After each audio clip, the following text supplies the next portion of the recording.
महावीर एक गरीब किसान था। गांव में उसके पास एक छोटी सी जमीन थी। उसके परिवार में उसकी पत्नी विनीता और बेटा जय था। जय पढ़ाई लिखाई में बहुत होशियार था और उसका सपना था कि वो शहर जाकर किसी बड़ी कंपनी में नौकरी करे, जिसके लिए वो दिन रात मेहनत कर रहा था। महावीर ने जैसे तैसे करके अपने बेटे का एडमिशन एक अच्छे स्कूल में करा रखा था और अब जय एक बहुत अच्छे कॉलेज में पढ़ाई कर रहा था। जय के सपने बहुत बड़े थे और वो उनके लिए इतनी मेहनत भी करता था। जय के सपनों को पूरा करने के लिए महावीर दिन रात एक कर रहा था।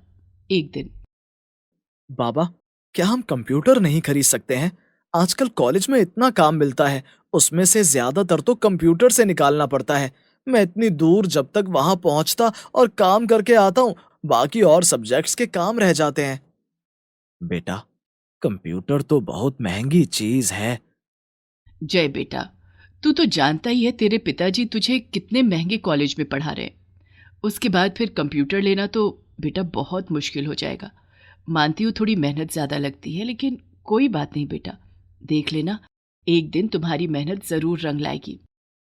मैं कैसे समझाऊं माँ कि आज के टाइम में कंप्यूटर होना कितना जरूरी है? तेरी बात ठीक है बेटा, लेकिन एक बात तो बता, ये कंप्यूटर आता कितने का है? बाबा, एक अच्छा कंप्यूटर 30 से 35 हजार का आएगा। 30 हजार? ये तो बहुत महंगी चीज है। महंगा तो है बाबा, लेकिन अब आप ही देखो, मैं रोज साइबर कैफे जाकर काम करता हूँ, वहां पर भी रोज 50-100 रुपए लग ही जाते हैं। विनीता और महावीर एक दूसरे की तरफ देखते हैं। उन्हें समझ नहीं आ रहा था कि आखिर वो जय के लिए कंप्यूटर के पैसे कहाँ से लाए। जय के चले जाने के बाद विनीता कहती है, मेरे पास तो सोने की कोई चीज ही नहीं है जिसे बेचकर हम उसके लिए कंप्यूटर ले आए। देखता हूँ, मैं कुछ कर सका तो कल लाला जी के पास जाकर बात करता हूँ। लाला जी उस गांव की एक अमीर शख्सियत थे, जो लोगों को ब्याज पर पैसे दिया करता था और मोटा ब्याज वसूलता था।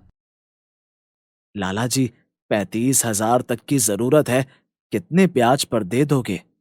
देख भाई महावीर, पैसे के मामले में एकदम खरा सौदा करता हूँ मैं। 5% ब्याज लगेगा। 5% का ब्याज सुनकर महावीर हिसाब लगाने बैठ जाता है। 35,000 के 1,750 रुपए। लाला जी, गरीब आदमी हूँ, थोड़ा कम लगा लो। भाई, ब्याज भट्टे का काम करता हूँ, तेरे को कम लगा लूंगा तो फिर 10 और लोग आ जाएंगे।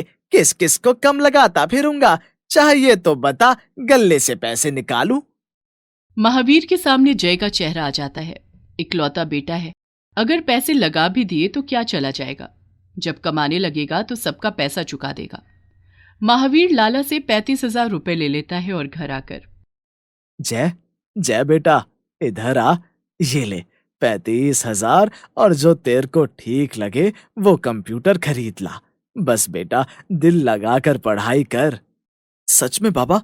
चलो फिर कल मेरे साथ चलो और हम लोग कंप्यूटर खरीद कर लाते हैं। और आप बिल्कुल भी चिंता मत करना बाबा, जैसे ही मेरी नौकरी लगेगी, देख लेना, कुछ ही महीनों में मैं सबका कर्जा उतार दूंगा। बस बेटा, जो करना दिल लगा कर करना। ये तेरा गरीब बाप जो कर सकता है, कर रहा है। अगले दिन महावीर और जय शहर जाकर कंप्यूटर खरीद लाते हैं। जय को कहीं दूर नहीं जाना पड़ता था, इसलिए वो पढ़ाई और अच्छे से करने लगा और फिर वो बहुत अच्छे नंबरों से पास भी हो गया। वो कई जगह नौकरी के लिए अप्लाई भी कर देता है। एक जगह से उसे बहुत अच्छा ऑफर मिलता है और वो अपने बाबा से कहता है, बस बाबा, अब ये सोच लो कि आपके दुख के दिन खत्म हो गए। मुझे नौकरी का ऑफर आया है। 60 हजार रुपए महीना सैलरी होगी मेरी। 60 हजार? तू सच कह रहा है बेटा? हाँ हाँ बाबा, बिल्कुल सही कह रहा हूँ। फिर वो अपनी जेब में से कॉल लेटर निकाल कर दिखाता है। विनीता और महावीर अपने बेटे की कामयाबी पर बहुत खुश होते हैं और एक हफ्ते बाद ही जय अपने माता पिता को गांव छोड़कर शहर चला आता है और आने से पहले, बस बाबा, 1-2 महीने की बात है, फिर मैं आप लोगों को भी शहर बुला लूंगा। और पैसे की टेंशन बिल्कुल मत लेना, सैलरी मिलते ही मैं मनी ऑर्डर कर दूंगा। ठीक है बेटा, ठीक है, बस तू अपना ख्याल रखियो, खाना पीना टाइम पर खा लियो। और बेटा देख, शहर की चकाचौंध में खो मत जाना। तेरे गरीब माँ बाप हैं, इस बात का ख्याल रखना। हाँ हाँ बाबा, मैं हर बात का ख्याल रखूंगा। जय शहर चला जाता है। महावीर ने उसे शहर भेजने के लिए भी लाला से 20,000 रुपए कर्जा लिया था, जो जाते समय उन्होंने जय के हाथ पर रखा था। लाला का कर्जा 55,000 तक पहुंच गया।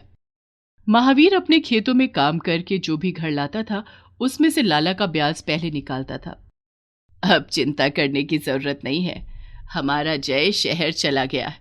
देख लेना, साल भर में सबका कर्जा उतर जाएगा। भगवान मेरे बेटे का साथ देना। शहर आकर जय एक पीजी में कमरा ले लेता है और अपनी जॉब शुरू कर देता है। नए नए लोगों से मिलना, नई नई चीजें देखना, और धीरे धीरे इन सब में वो इतना खो गया कि वो भूल ही गया कि गांव में उसके गरीब बूढ़े माँ बाप बैठे हैं। थोड़ी सी आमदनी और उसमें से भी आधा हिस्सा वहां चले जाने पर महावीर और विनीता की हालत बहुत ही खराब हो गई। महावीर मेहनत मजदूरी भी करने लगा, लेकिन लाला का कर्जा तो जैसे उतर के ही नहीं दे रहा था। जय को गए 1 साल हो गया, लेकिन वो अपने माँ बाप के लिए कुछ भी वहां से नहीं भेजता। जब भी गांव में कोई डाकिया आता, महावीर और विनीता दोनों को लगता कि जय ने पैसे भेजे हैं, लेकिन डाकिया साइकिल लेकर घर के आगे से निकल जाता है तो दोनों मायूस हो जाते हैं। ऐसा गया है शहर की पलट कर भी नहीं आया। 1 साल हो गया, क्या उसे कभी हमारी याद नहीं आई? जब भी फोन करती हूँ कहता है, माँ काम में बिजी हूं, बात नहीं कर सकता। क्या सच में इतना ही काम होता होगा? महावीर तो खुद दुखी बैठा हुआ था। विनीता की बातों का वो क्या जवाब देता? वहां शहर में चलो यार, आज हम लोग कहीं दूर घूमने निकलते हैं और वहीं पर ही कुछ अच्छा खाएंगे पिएंगे। हाँ यार, बहुत दिन हो गए, चलो चलते हैं, और वैसे भी वीकेंड है। और वो सारे ऑफिस के दोस्त बाहर घूमने का प्रोग्राम बना देते हैं। घूमने फिरने और खाने पीने में जय पूरे 5,000 रुपए खर्च कर देता है, और वहां गांव में महावीर 500 रुपए के लिए भी बहुत मेहनत करता था। एक दिन महावीर घर आता है तो उसे बहुत तेज बुखार होता है। विनीता ये देखकर घबरा जाती है। तब विनीता घबरा कर जय को फोन करती है। क्या है माँ, किसी भी टाइम उठाकर फोन कर देती हो। बेटा, तेरे बाबा की तबीयत बहुत खराब है। डॉक्टर ने बोला है शहर लेकर जाओ। तू जल्दी से छुट्टी लेकर यहाँ आ जा। माँ समझ नहीं आता, तुझे नहीं पता यहाँ शहर के कितने खर्चे हैं। चल ठीक है माँ, अगर इतनी ही तबीयत खराब है तो तू एक काम कर, मैं नहीं आ सकता, बाबा और तू रेलगाड़ी में बैठकर आ जाओ, मैं तुम्हें रेलवे स्टेशन से ले लूंगा। अगले दिन विनीता जैसे तैसे करके रेल का टिकट लेती है और महावीर को लेकर शहर पहुंच जाती है। वहां स्टेशन पर पहुंचकर वो जय को कई बारी फोन करती है। थोड़ी देर इंतजार करो, मैं अभी नहीं आ सकता, ऑफिस में हूँ। बेटा, 3 घंटे तो हो गए हमें यहाँ पर आए हुए। तेरे बाबा की तबीयत बहुत ज्यादा खराब हो रही है, तू जल्दी से आ जा। जय गुस्से में फोन काट देता है। बैठे बैठे आधा घंटा और गुजर जाता है। तभी वहां से गुजरने वाला एक आदमी आकर उनसे पूछता है। क्या हुआ माँ जी? मैं देख रहा हूँ आप काफी देर से बहुत परेशान हैं। मेरा बेटा शहर में रहता है। उसने कहा था कि रेलवे स्टेशन पर आ जाओ, यहाँ से तुम्हें ले जाऊंगा। लेकिन अब 4 घंटे होने को आए हैं, वो आ ही नहीं रहा। इतनी तबीयत खराब है इनकी। अब रेलवे स्टेशन पर बैठी हूँ, कब से इंतजार कर रही हूँ, समझ नहीं आ रहा क्या करूँ। उठो माँ जी आप यहाँ से, और बाबा को भी ले लो, मैं आपको पास ही के सरकारी हॉस्पिटल लेकर चलता हूँ। फिर वो आदमी रिक्शा करवाता है और विनीता और महावीर को लेकर सरकारी हॉस्पिटल पहुंच जाता है। वहां पर वो खाना पूर्ति पूरी करता है और डॉक्टर महावीर को चेकअप के बाद बोलते हैं कि तुम्हें टीबी हुआ है। ये सुनकर विनीता रोने लगती है। घबराओ नहीं माँ जी, ये हॉस्पिटल में एडमिट हो गए हैं तो ठीक कर कर ही ये लोग यहाँ से छोड़ेंगे। लाओ, मुझे अपने बेटे का फोन नंबर दो, मैं बात करता हूँ। विनीता अपना छोटा सा फोन उस आदमी को पकड़ा देती है। वो आदमी जैसे ही नंबर डायल करता है, जय का नाम देखकर चौंक जाता है। माँ जी, क्या आपके बेटे का नाम जय है और आप लोग भानगढ़ से आए हो? तुम जानते हो मेरे बेटे को? 1 साल पहले ही शहर आया था। बहुत काम होता है उसके पास, फोन तक नहीं उठाता। पूरा 1 साल हो गया है, हमने उसे देखा तक भी नहीं। पैसे वैसे तो भेजता होगा ना माँ जी?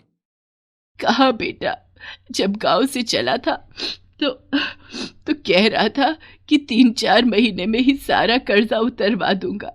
पलट कर आया ही नहीं। लाला का कर्जा उतारते उतारते इनकी ये हालत हो गई। वो विनीता को फोन वापस कर देता है और फिर अपने फोन से जय को फोन मिलाता है। जैसे ही फोन जाता है जय हड़बड़ाकर फोन उठाता है। जय, मेरे रिश्तेदार सरकारी हॉस्पिटल में रुके हुए हैं। तुम ऑफिस का काम छोड़कर तुरंत यहाँ चले आओ और यहाँ पर आकर इनकी देखभाल करो। जी सर, मैं अभी आता हूँ। जय आधे घंटे में ही उस सरकारी हॉस्पिटल में पहुंच जाता है। वहां पर अपने बॉस को खड़ा हुआ देखकर वो उनके पास जाकर बोलता है। सर, आपके रिश्तेदार सरकारी हॉस्पिटल में? आप तो इतना पैसा कमाते हैं, इतने अमीर हैं। मेरे रिश्तेदार का बेटा बड़ा ही निकम्मा निकला। बूढ़े गरीब बाप को कर्जे में धकेल कर वो शहर में आकर मौज मस्ती करने लगा।